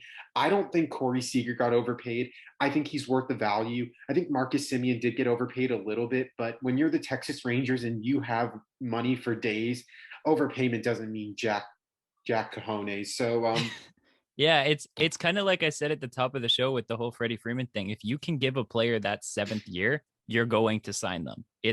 It's been happening in baseball. It's what players want when they The reach trend. that age, because players are old when they get to free agency in baseball. They Oh know wait, that they can have I one or say two contracts in them. can I say one more thing? Yeah, yeah. I kind of knew Corey Seager was leaving right when we traded for Trey Turner, because that was kind of Mm. like, okay, like we have our, because apparently the Dodgers did offer him a contract, did offer Seager a deal, and he said no. I think he just wanted to test free agency, and respectfully he should. Yeah. And I think right when they got Trey Turner, I texted my dad saying, all right, there goes Corey Seager. Like there's no chance that the Dodgers re-sign him because it doesn't make sense to. But continue. Yeah, no, I mean, I thought there was room for Seager and Turner to coexist. I think, whether it's playing Seager at second base or whether it's having Lux at second base and Seager and whether it's having Turner at second base or having Lux at second base and Seager Turner in center field. I can't talk. I'm confusing all my players. But there Yeah, was a situation in which that would have worked and it would have been a very yeah, good offense. Could it have happened? But, the Dodgers have enough depth to recover from that kind of a yeah, slip. Gavin. Mhm. Yeah, I keep talking so much about this, but I think like the reason why they also said bye to Seager was that Trey Turner at second base defensively was not working out as much as I would have liked it. He did have a lot of a lot of errors that were kind of unforced, and I think he's just better suited for a shortstop. So, and then Mario, if you want to talk about Simeon or Corey Seager. I'll talk about both of them in respect to what the Texas Rangers are doing. I don't know, Matei. I really want to get your thoughts on this, and Evan, feel free to Yeah. chime in as well.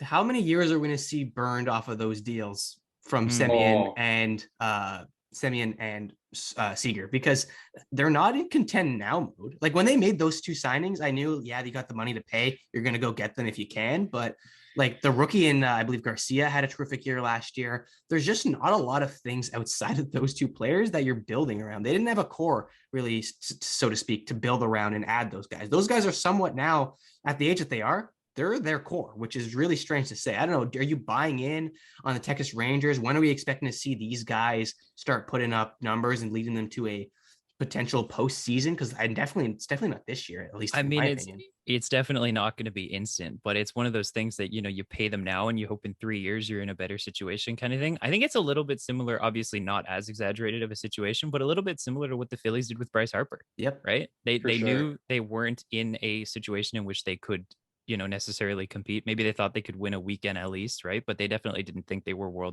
they weren't world beaters. But they signed Harper. They locked him up to a massive contract with the intention of putting pieces around him in the next coming years. And you're seeing that the Phillies are, they're an up and coming team. They're not there yet. They need to make moves. They need to get a little more additions, whether that's through pitching, whether that's through the bullpen, whether that's through the offense a little bit. It's not a perfect team, but they've got a core to build around. They've got Bryce Harper.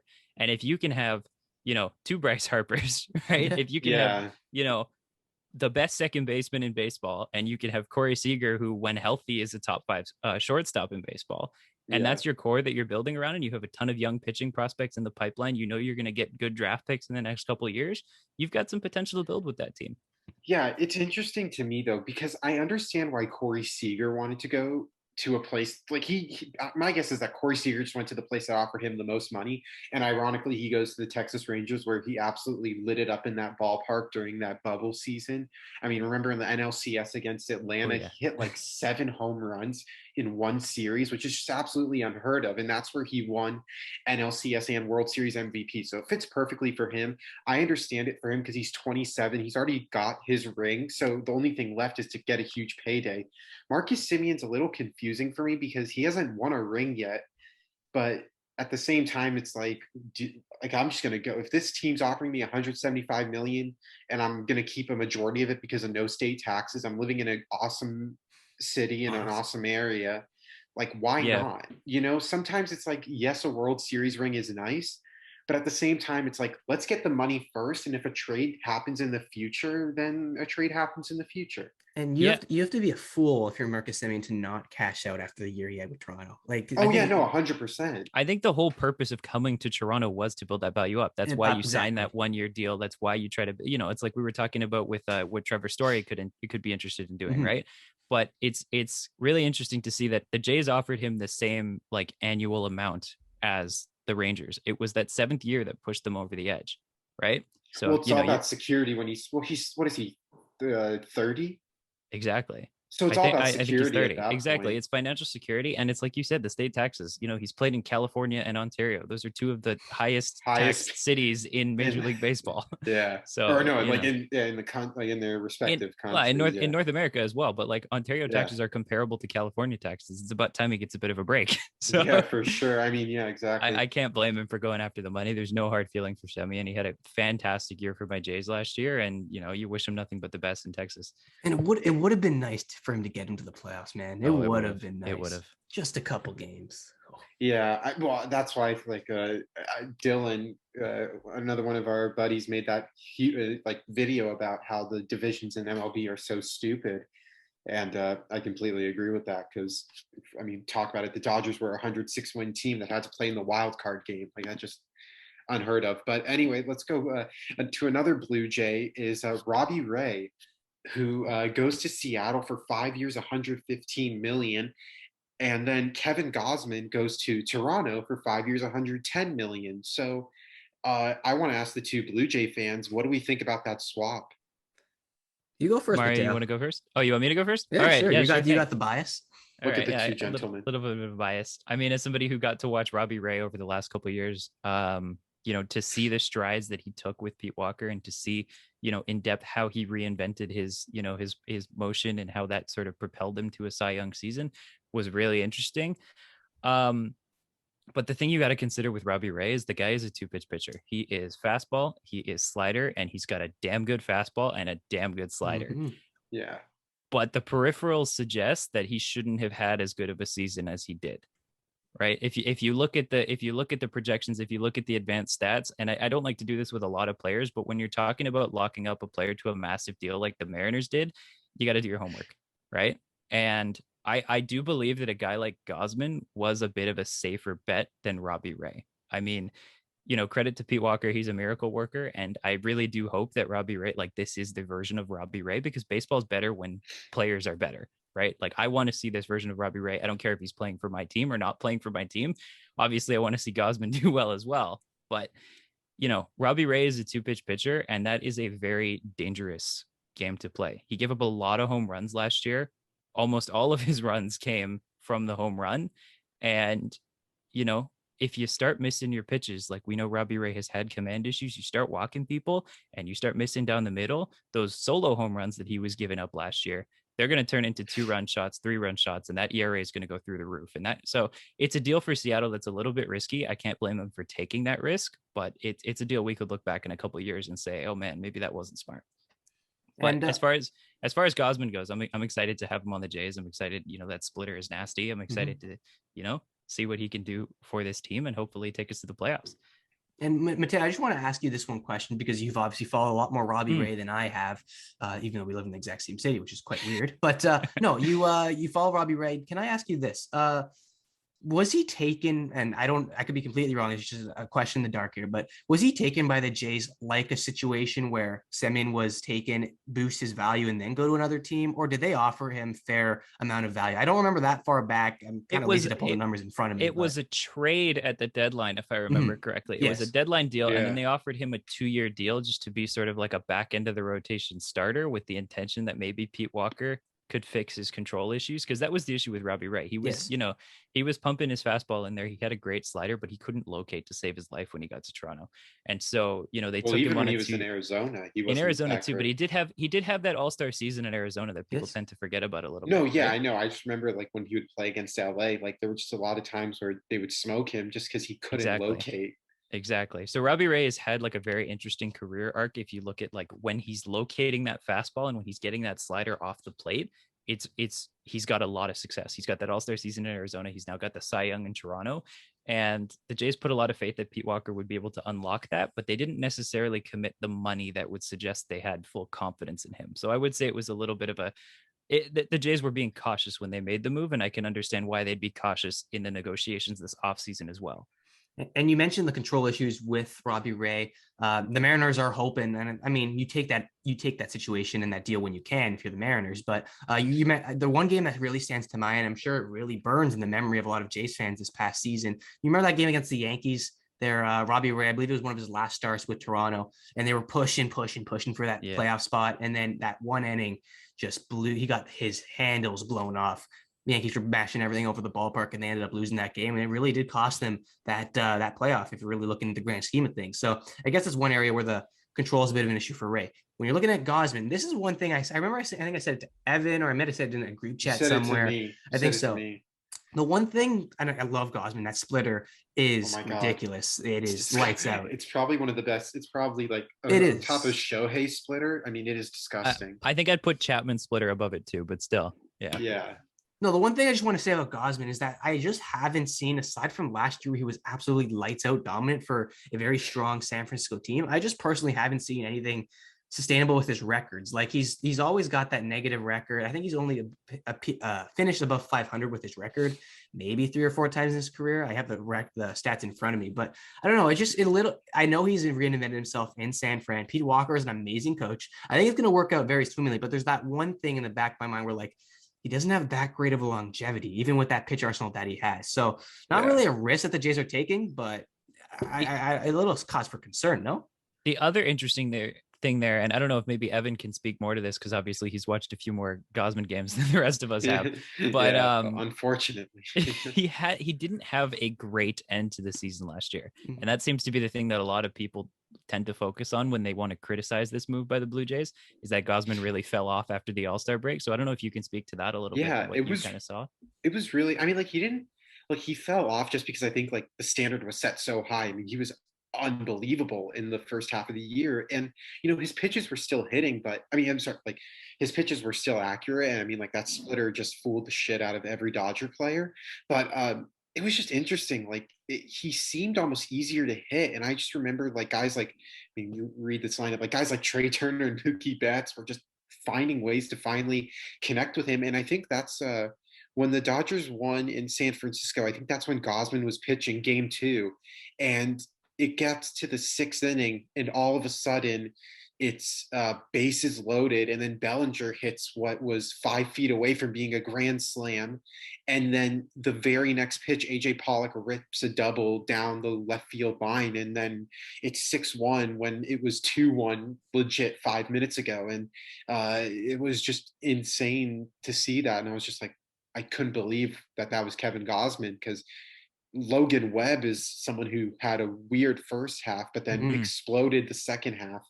And then it was vice versa for Gausman. So I think it's perfect, though, for Toronto. If they could do what they did with Robbie Ray. Yeah. I'll say the one thing, though, is that Robbie Ray, isn't he a left-handed pitcher? Robbie Ray is a lefty, yes. Kevin Gausman's a righty. So you lose that, like, that gold, you know what I mean? Like it's hard. Yeah, you lost Steven Matz as well, right? Yeah, so you're like, really betting on Ryu to be that lefty in the rotation to shore that up. You lost that gold, you know what I mean? Like like the teams that have success in the playoffs are the teams that can go righty, lefty, righty, or like even, like that's, they can rotate that. So they lost that. So especially for a team too that only really has one reliable lefty out of the pen in Tim Meza. Yeah, it's not. You're playing a dangerous game there. Yeah, it's definitely dangerous. But I just wanted to switch over to the Dodgers again, who finally kept someone. He kept someone, and I like Chris Taylor, 4 years, $60 million, $15 million a year. I think that was an absolute steal of a contract, and I'll say absolute steal because Chris Taylor's market, according to John Heyman, MLB insider, there were 18 teams that were after Chris Taylor, which is just insane to think because 3 or maybe 4 years ago, Chris Taylor was traded to the Dodgers for a player to be named later. Like, like he was traded for like some bum that doesn't even have worthiness enough to have his name listed in the trade. And it was just crazy to me that he just turned into this whole versatile, like what they call super utility man. And he was so clutch in the postseason, which I'm so happy for, because leading up to the postseason, I think they said he was 4 for 68 batting, and it was just absolutely revitalized in October, which is seems to be the common theme for Dodger players, as we saw Jock Peterson absolutely mashing home runs. And I forgot to say, I was going to say that, talking about the Dodgers, I told you guys, I think Jock Peterson's going to come back to LA because there's uncertainty with AJ Pollock in terms of his injury and just age. And Jock Peterson's a free agent. There's reports that the Braves aren't going to re-sign him. I think the Dodgers really miss Jocktober, and I think he could fit in that left field spot. Sorry, like ADHD moment. In terms of Chris Taylor, I think it's a steal for the reason that Trey Turner's a free agent after this year. He's in that arbitration year of his deal. I hope the Dodgers can re-sign him. If they don't, it sucks. But then I think you can make Chris Taylor your starting shortstop at $15 million a year. And look, I love Trey Turner. I think he's also another top 5 shortstop, possibly even top 3, just given his speed. And I mean, he hits 320 every year. But if you can also keep Chris Taylor at starting shortstop for $15 million a year, I mean, you could get some very viable free agents even next year, because then you'll have Jansen off the books, Trey Turner off the books, Corey Seager off the books, Max Scherzer's off the books. I mean, and Andrew Friedman is probably the smartest GM in baseball. That's why you see the Rays and the Dodgers being so competitive. It's because Andrew Friedman built both of those franchises. He came from Tampa Bay, and then he went to LA, and he's just smart with his money. He knows when to pull the trigger on guys. I mean, I think before he signed Mookie Betts, or I mean, before they traded for Mookie Betts in that blockbuster deal, their biggest signing was AJ Pollock at 5 years, $55 million. Like, that's all he had done was get Pollock. And that was because he was killing the Dodgers. So he's like, why don't you come to us and help us out? But I don't know. I want to get your guys' thoughts on Chris Taylor. It's super rare to see a utility guy have like that much value, considering the Dodgers got him for like nothing. Yeah, and the thing about value is that it usually just goes up if you put in the work, which he has. And I have noticed, I know I'm a big, like I mentioned, I've played the game very long. I can notice a little bit of little things that get tweaked over the course of a couple of years. His swing, if you didn't notice, and I don't believe you didn't, his swing has changed extensively over the last 3 or 4 years. It's gone towards more of the league tends to go towards an upwards motion where you're just going for the long ball all the time. Whereas in the old school days, it was hit down the ball, sort of slice it, get that bottom part of the ball, and then it's going to fly with that backspin. Now you started creating your own regular backspin. Chris Taylor did that. He put in the work in the cage, and I'm really happy to see the results. And I want to clear up what I said about Chris Taylor at the beginning, just because I don't want Evan attacking me, because that's a pretty scary beast coming at you. And I don't want any other Dodgers fan attacking me, just because I just wanted to say the Dodgers, I really want them to say, keep a big name, a sexier name. Chris Taylor, to me, isn't really a sexy name, but he's a name that's worth throwing around. I think is a name worth keeping, because that versatility plays a very massive role in where you use them. Pardon me, Evan? I was going to ask you the question. Do you mean by a sexy name like them trying to then re-sign Trey Turner? Yeah, like trying to maybe keep Trey Turner. That would be a nice one to have. I definitely think that's their plan. It definitely felt like they were picking between Turner and Seager. And I think the reason why they just went with Trey Turner is that he has one more year at $13 million. Yeah. So it just made more sense to keep him. No, exactly. And I just, it's nothing major, obviously. I just would have liked to see, and it would be awesome to keep Chris Taylor and someone else as well. But if you're the Dodgers, you take Chris Taylor. He's a terrific talent. And the fact that he went from a player to be named later trade to a team where, like, I believe you said 18 other franchises were looking into him. Yeah. It speaks volume on his work ethic. He's definitely one of the clutchest guys on the roster, one of the clutchest guys in the league when you're looking at playoff success. So definitely a win for the Dodgers. I'm sure Mateo's going to speak a little bit more light on it as well. But I'm a huge fan of it. I personally do think it's a steal as well. And versatility goes a long way, man. You put in the work, you put in the hours, and Chris Taylor took what was his. Yeah. Quote the Rock. Quote the Rock on that one. Yeah, I think the more we look into baseball and the more teams sort of shift to this, this newer mindset of, trying to make the most of the players that they have, the more value that the utility player has in baseball. And I think Chris Taylor, you said it was a $15 million deal. I don't remember Yeah, the 4 specifics of years, the 60 contract. million. I think that's a steal of a contract for a guy like Chris Taylor. I think he's a fabulous player. I think you can plug him and play him at anywhere except for catcher. And pitcher. And pitcher. But he's a guy that's gonna produce, and he's gonna play exceptional defense at pretty much any position. And I think Yeah. you look at a guy like Chris Taylor, it's really easy to go back a couple years and look at a guy in World Series MVP Ben Zobrist, right? A guy who was a utility player, a guy who was playing everywhere, and a guy who sort of set this trend and paved the way for utility players in the future. Because up until then, it was kind of like if you were a utility player, you were the backup infielder. You were the shortstop, second base, left field guy on the bench, Yeah. right? You were like Darwin Barney. Oh my Hey, I remember God, that guy. Yeah, dude, I forgot about him. but I actually have, funnily enough, since we're talking about him. No, don't tell me you have a jersey of it. No, my There's no game chance. glove. My game glove is actually Darwin Barney's model from when he won his Gold Wow. Glove in Chicago. Yeah, Oh wow. that's just an interesting thing. But yeah, up until you saw Ben Zobrist sort of break that mold as like from utility to super utility, right? And I think Chris Taylor is one of those guys on that upper echelon of super utility players that I think you can definitely justify shelling out 15 million for. Yeah. I'm honestly a little mad he didn't come to Toronto, but with the Well, whole league in on him, Yeah. I'm glad he found a home in LA where he can be competitive and he can contribute to a winning team. Well, I was just happy, like when he said it was always LA. It was just a matter of if they would offer me what I Yeah. want. And if 15 million, I mean, dude, I would give that to him regardless of if he was like I think it's a steal. I think it's a steal, honestly. And that's what I was saying. It's like he could become your starting shortstop, and I would have no problem with it. And I don't think it's really, Mary, I'll just say, I don't really think it matters of sexy names in LA because the winning is the most important thing. And At the end of the day, it is. and I also just wanted to say that there's always like that conception that like the Dodgers built like a super team or whatever. And I mean, I always get pissed when people say that, just for the mere fact that a lot of the guys that they have are homegrown players or guys that they found and turned into stars. So like if you look at a guy like Chris Taylor, who they got from Seattle, Justin Turner from the Mets. I mean, he was struggling with the Orioles and the Mets, and then he comes to the Dodgers. He's an all-star. Max Muncy was waived by the Athletics, and then Farhan Zaidi picked him up, and now he's hitting 35 home runs minimum a year when healthy. Walker Buehler was a draft pick. Corey Seager was a draft pick. Will Smith was late in the first round.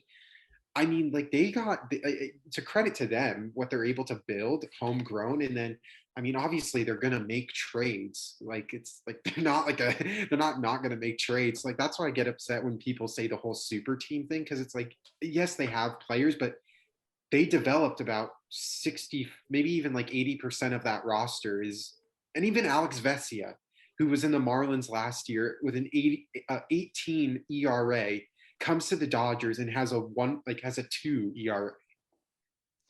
Yeah, I think the narrative behind the Dodgers' success is really like, or at least up until maybe a year ago, it was heavily focused on the fact that they're constantly above the luxury tax. They have been ever since they've had this playoff streak. I think the narrative was always like the Dodgers by their playoff appearances, but I don't think that could be any further from the truth. I think the Dodgers are doing it the right way. They're spending money when they have to spend money. They've got a great prospect development system, and they're not afraid to shell some of those prospects out for major league talent. Oh yeah, well yeah. I was gonna say, I'm sorry, I'm just so excited. But if you want to continue, no, go ahead. I'm saying, like I want to sort of break down that narrative that the Dodgers buy championships, because that's an argument that I have heard before. I don't think it could be any further from the truth. I think that's just what happens when your management is miles ahead of the rest of the league. Yeah, for sure. The Yankees, on the other hand. Yeah, they haven't bought any championships yet, but they try the road. They try. Well, I was going to say with the Dodgers, I don't know if you, I mean, you probably don't follow them as extensively as I do, but I remember when the Dodgers traded Alex Wood, Yasiel Puig, and Matt Kemp to the Cincinnati Reds. The two guys that they acquired were Josiah Gray and Jeter Downs. The Dodgers turned Jeter Downs into Mookie Betts and turned Josiah Gray into Max Scherzer and Trey Turner. Yep. And I mean, they also had Keibert Ruiz, who I think is a fantastic player. But the one thing that sucks is that they have Will Smith and Austin Barnes already there. So it's kind of just like the Dodgers had so many prospects that it's like, what are you going to do? There's no room for them. Yeah, like, exactly. You have to trade them. Like, it's not like it's a credit to them, but it's also just like, you can't blame them. Like, what are you going to, like, you can't keep Ruiz down in the minors. It's not fair to him as a player. and they needed to give him And he's an going to be a MLB great spot. player too. He's going to be a great player for the I Nationals. think in 5 or 6 years from now, I think he's going to be a top 5 catcher. His switch hitter as well. Like switch hitter, power. I mean, he needs to stay with the Nationals because the Nationals need to build around, as stupid as it sounds, building around a catcher. I mean, I think having Juan Soto and Kyber Ruiz is like the two. And Kibu, man. He's a pretty darn good prospect too. No? Yeah, but yeah, for sure. And I just we have a few more just before we wrap it up here. Marcus Stroman going to Chicago for 3 years, $71 million. I have nothing else to say other than that is an overpay. I think he is overrated. I don't think he's a great starting pitcher. I think he's a egotistical guy who had his run in Toronto. It didn't work out in New York. Any team that was competitive with the Mets absolutely slapped Marcus Stroman when they went up against him. I think the only reason he went to Chicago was because no other team wanted him to pay him over $20 million a year. He's a very vocal player. That's there's no disputing that. I believe his saying's height doesn't measure heart or something, and he's keeping it going with his third team. I remember him in Toronto, and we were growing up, me and Mateo. He was our prime growing up years when he was with the playoff teams. He was probably one of my favorite players just because of what he brought to the table. He was in his prime, which is that story too about how he came back from that injury just in time for the playoffs. Yeah, with Duke. I think he went in rehab with Duke and came back from it. It was just a terrific situation, a terrific story with Marcus Stroman. And then he goes to the Mets and he gets bounced over to the Cubs. And he's not the same player. I would totally side with you, Evan. I am not a big fan of Marcus Stroman whatsoever. I personally think the Cubs just kind of brought him in just because purely I don't know, maybe to just kind of show your fan base that you're trying to maybe strive to make something better now. I'm not too sure what the message was. Yeah, I mean, Stroman is a very interesting player. He's a very polarizing player. He absolutely destroyed the Jays locker room on his way out. And, he did the same in New York. And so I think, as Chicago, you have to, manage that risk.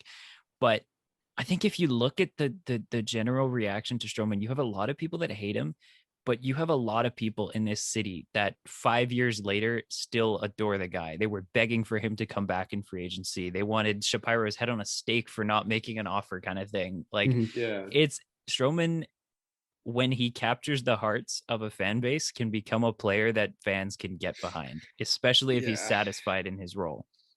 So, I mean, if you take the risk, Chicago's got a lot of money to spend now that they got all their big contracts off the books.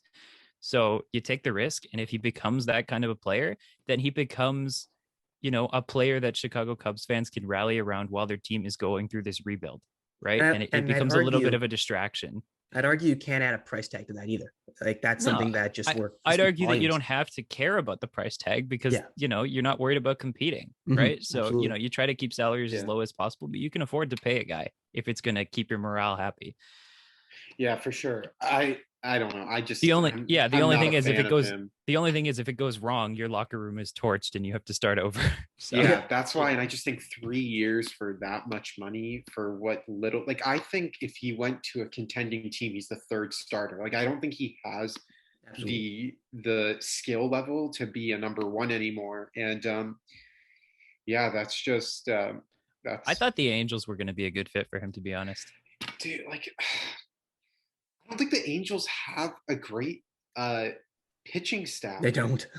Like, the only reason Shohei Ohtani's striving is because he was already incredible in Japan. Like, it was hard to F that up anymore. Yeah.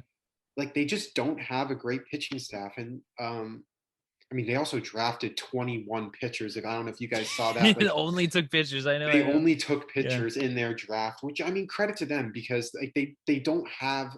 I think they have a pretty decent offense, but it's just like the pitching gives them zero help. I know we're running a little short on time. I did want to do quickly just some trade predictions that I had. There was a lot of hot names on the market. I wrote down a bunch, but we can just list it down to the top 3 that I think will actually happen. Sure. A lot of the other ones were just possibilities that could happen. I think one that will definitely happen. I don't know if this is going to be the correct team. It's my prediction. I definitely think Matt Chapman's leaving Oakland. I said that he's going to the Blue Jays in a blockbuster deal. I think having Matt Chapman is the final piece to the puzzle. Because I seriously think if the Blue Jays get Matt Chapman, I think they can win the division. Like I'm that high on Toronto heading into this year, especially getting Kevin Gausman and Nate Pearson's finally getting into MLB form. I have him going to Oakland, and in return, the Blue Jays give up Gunnar Hoglund, who I believe is their second best Gunnar. pitcher. No, they're bringing with what your list is. I'm sure you're going to mention it. They're giving up a lot of big prospects. Yeah. Gunnar Hoglund, Jordan Groshans, who's a shortstop, third baseman. That's a price tag. That's hefty. And Hagen Denner, who's like a little lower of a right-handed pitcher, but he's still within their top prospects. I know it's hefty, but guys, you got to think like the Blue Jays are in win now mode, and I think they are. I mean, in that division, very close. I think, but they won 90 games last year. I think if you add Matt Chapman's power and defense on third base, like I just think that lineup can be really explosive. I mean, I don't know what you guys think. I thought it could just be really interesting. If I may, there's two players that I would consider giving up a package like that for, and Chapman is not one of them. I would have to say that I'd be willing to part with Groshans and Hoglund for Jose Ramirez and Ketel Marte, and I'd hang up the phone on anyone else if that's the ask. I think that's a little too much for Matt Chapman, but for that package, I would need one of those two guys, those premier infielders that I think you can bring in and really shore it up and make up for that loss of Simeon. I don't know if Chapman really fills that hole as well as you need to fill that hole at the moment. All right. I think you can hold a little bit. It was a shot in the dark. I was like, fuck it. Like, why? Like third base. We're very attached to our prospects here. Yes. We haven't had a good farm system in a while. Yeah. But Mario, like, what are your? Like, I mean, it's very quick. I was very upset when they got Barrios and they traded away their draft pick Austin Martin, who was terrific. I got to watch him a little bit in Vanderbilt. He was terrific down there. I really don't like the Jays, and this is just a baseball thing in general. I don't like when baseball teams, unless you're the Dodgers or the Yankees, and you're in that absolutely contending now mode, and you don't have a place to put your prospects. That's when you can deal with them. The Jays aren't in that situation. They can use and get a lot of use in the upcoming years from their prospects. So I'm not a big fan of if they were to do that with Chapman. It'd be terrific and to work wonders. That's a potent offense, but not worth paying that. I was going to say, though, I actually, like you, I wasn't a fan of that Austin Martin deal because I thought he could be like the next Nolan Arenado. Like, I think like he's just that great. He's got a high ceiling. He's the fourth pick in the draft. Like, but there's a lot of power concerns with Austin. That was the issue. I was going to get into that. Very little pop, and honestly, the fact that they were able to give Barrios such a huge extension, I'm fine with it. That's what I was going to say. I think sometimes when you're dealing with positions, not every position is going to offer power. I think Martin offered defense. But I think the reason why the Jays ended up winning the deal is because they were able to re-sign Barrios. Exactly. If they hadn't, I think that would have been a loss because then it's like, what the hell? Like, what are you doing? Like, you can't, because I think Barrios has this year and then the contract extension. And then it was up. Yeah. And then the contract extension kicks in. You wanted to get that extension in ASAP because then it's just the what's it called? Oh my God. The panic that if his value ends up going up even more, then what he's happens? Got leverage. Yeah. So. And then just this is like my fantasy just because of what's going on with my team. And we have 0 starting pitchers with everyone leaving with the Dodgers. There was a report done by Ken Rosenthal. This was like at the beginning of the offseason that the Dodgers were going to trade for both Sonny Gray and Luis Castillo in like a blockbuster, like get both of them from Cincinnati and get in a blockbuster deal. And I'm like, I don't know how I feel about that because I feel like one of the names that's going to have to go on the Dodgers end is Bobby Miller, who's their first round pick from 2019. And he's expected to be in the MLB like in 2 years from now. But another pitcher that I was also looking at for the Dodgers sake was Sean Manaea of the Oakland Athletics. I think he could be an interesting piece for maybe like mid-level prospects, definitely. But I think one other trade that I had was Wilson Contreras going to the San Francisco Giants. This will be the last one before we end it. Contreras going to the Giants, and in return, the Chicago Cubs get Patrick Bailey, who's one of the San Francisco Giants' top catching prospects. I just think with Buster Posey leaving, sorry, came out. Poser. Yeah. Buster Posey leaving. It just makes all the sense in the world for them to get Wilson Contreras. And I mean, the Cubs are obviously in a rebuild stage, and I think Patrick Bailey can just fill in for Contreras, or they just like find someone else. And I mean, they Can I just want, yeah. can Go. I ask quickly how Joey Bart sort of fits into that situation? That Because was that that really was complicates also things in exactly. San Francisco. That's the direction they want to take. Because because like the thing with the Giants is like they got to compete still. Like, do you really just want to have that 1 year wonder season where like you were only expected to win 70 games, you ended up winning 107? Like, I feel like they just got to continue to compete. And I think Joey Bart, I love him. I just think he still has a couple more years left. And Wilson Contreras has already proven to be a power hitting catcher. So do you see them trading Bart, or do you see him now having to wait behind another catcher for an opportunity to play? It's tough. See, I feel like the Giants could roll a situation with what the Dodgers do with Will Smith and Austin Barnes, where you can catch Joey Bart for certain pitchers, and you could catch Wilson Contreras for certain pitchers, and I don't think that's a huge issue. Like, if you're going to have depth, why not it be at the catcher position where it's such a premium, almost similar to pitching, where like Joey Bart's great, but I think they kind of need to like milk him into the MLB still. And I think just having Wilson Contreras allows Joey Bart to develop at an appropriate time. And I don't want to beat the dead horse here, but Wilson Contreras is also a right-handed bat, something that they need, which is also interesting. But no, I think if I'm the Giants, I do want to go with Joey Bart. And I understand where you're coming from, Evan, and it makes them a lot of sense if they can do it. I don't want them to do this, but like, well, obviously, I'm thinking from an unbiased, like I'm trying to think from an of course, unbiased point of view. And it is a premium in the league. If you have a catcher combo 1-2 with maybe a more of a veteran presence with power, and then not a rookie but a youngster, it's something that not many teams do have the capability of doing.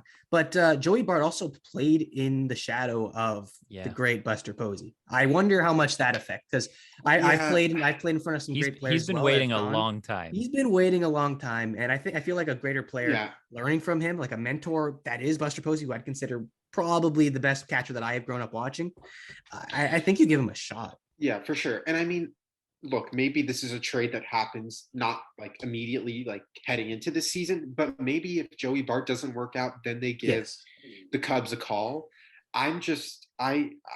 Look, I mean, he's only had a small sample size, so I can't really rip on him, but you know, maybe they just see how it works out. And if it doesn't work out, then you consider the 1A, 1B stint similar to like what some teams do, and it ends up working out. Like, it's 182 game season, 182, right? 162. 162. I'm so sorry with the 82 games and everywhere else. A little hard. 162. Obviously, a catcher isn't going to want to play 162 games. Like, it's still could they can't play 162 games. So a catcher rarely plays that many. Like, games. I still think like even in LA, I'll still compare it to like Will Smith and Dodgers. Like, Austin Barnes still catches about like 40 to 50 games a year, and it allows Will Smith to be fresh in the playoffs. And if the Giants want to be a wild card team, I think a Wilson Contreras trade would make the most sense for them. But I think that's it. You guys have any other final thoughts? I mean, I had more potential trades to go to. I actually, like with Craig Kimbrell, I had him going to Philly when you were talking about Kenley Jansen. I thought an interesting one was Mitch Haniger. He's in Seattle, right? Or Tampa Bay? No. Tampa Bay. Yes. Yeah, sorry. Tampa Bay. I had Mitch Haniger going to the San Diego Padres just because they need power in the outfield. I'm not sold on their outfield. I thought he's a guy who quietly hit 30 home runs. Paul DeYoung, I actually had going to I had him going to Colorado to fill the void of Trevor Story, and I had Colorado giving up top shortstop prospect Ezekiel Tovar. I thought that could be interesting.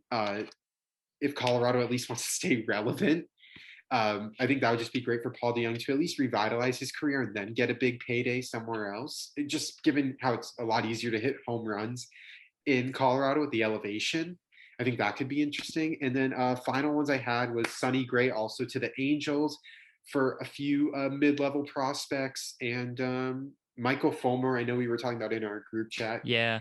Cross that one off, Mario. You know what we're talking. I had him going to San Diego too when they lost Mark Melancon. but you guys said that they weren't. I don't really think that's a fit. I think Detroit's committed to Fulmer. I think they're going to keep him out it of the was pen like there, yeah. I was bored at home thinking of what possible trades could happen, and I was trying not to make every trade go to the Dodgers, but it was it also Yeah. like I mean like I also just know you're not going to get everyone, but I think the beauty of it, like we could go at this for days. I've got like Matt Yeah. Olson to Milwaukee in here, and that's a Oh really That I my like. interesting one. I like that Yeah. one. They need a power bat. They struggled Oh to put my up runs God. last year. Wait, Matt Olson's a first baseman. Matt Yeah. Olson, first baseman to Milwaukee. Here's the trade my I have issue drawn though. up. Is like The trade I do have you- drawn up here is for Aaron Ashby, Eduardo Garcia, and Rowdy Tellez. I was gonna say you have to have Tellez going Yeah, the other of way course. because then it doesn't make sense. But I mean, God, it's just baseball. There's so many players, so many teams. Like, Yeah. God, you could talk about this for days, but I think we're just gonna have to wrap it up Yeah. here. Thank you guys. First episode feels awesome getting it off the books and being able to talk baseball. It's a very small circle, it feels like, in the sports media world where it's just a lot of hockey in Canada, respectfully, but it's nice finding a few baseball fans. Thank you guys so much for tuning into the first episode, and take care, everyone. Thank you.